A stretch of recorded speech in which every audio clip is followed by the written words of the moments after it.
As I've been thinking about David over the last couple weeks, the scripture that comes to my mind is the story of the Good Samaritan. And it's about a man who's walking down the road and kind of a deserted part of the road. And some robbers come and they beat him up and they just leave him on the road.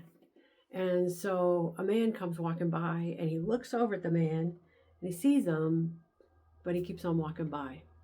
And a second man comes walking by and he looks over at the man and he decides he just can't help. He'll just keep walking by. And so the third man comes and he looks over at the man and he has compassion in his heart.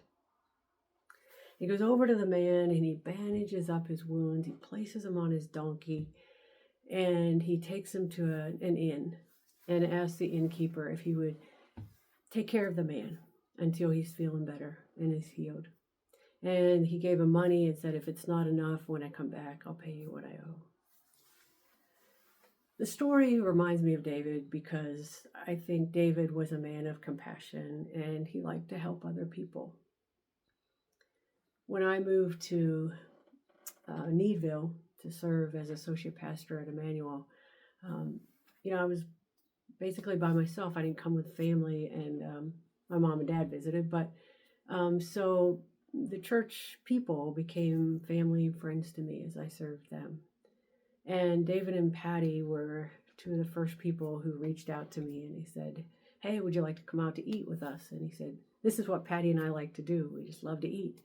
And he was right. They love to eat. And I'm sure that many of you have had many meals with David and Patty and Jacqueline. So we went out to eat and over the years became, very close.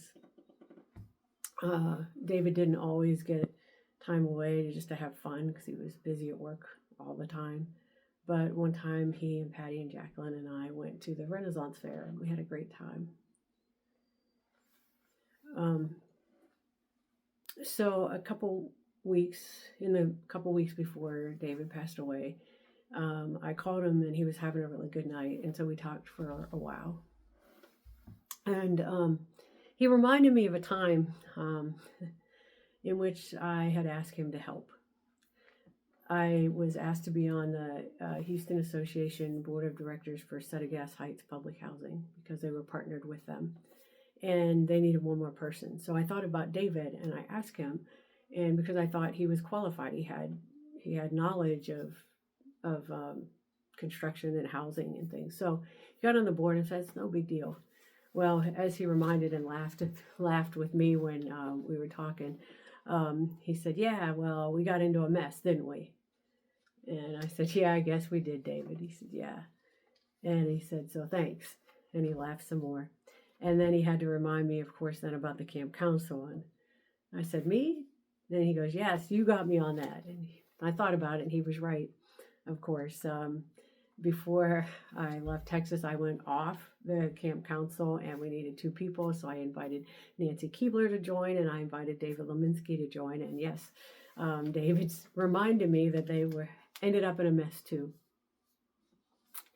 So, and he laughed. But in the midst of the laughter, you can hear in his voice that he was glad to be able to be part of those both boards and councils that he served on, because he was able to help and make a difference and help both of them in the midst of messes. After David and Patty and Jacqueline had moved up to New Braunfels, I'd been at Slumber Falls with a group of kids, and Beth Michigan was with me, and we went to Landa Park, and while we were there, David and Patty brought over supper for us, and he cooked up hot dogs and stuff on the grill. I don't know what else, who knows, with David, but cooked up a meal and we ate together. I was at my last camp at Slumber Falls, co-directing senior high camp, and I was playing sand volleyball when David's truck pulled up, and someone came and got me, and David said, we're headed to MD Anderson. And I talked to Patty, and visit her when I got home from camp, and she passed away about a week later. Patty's death was hard on everyone, but especially David.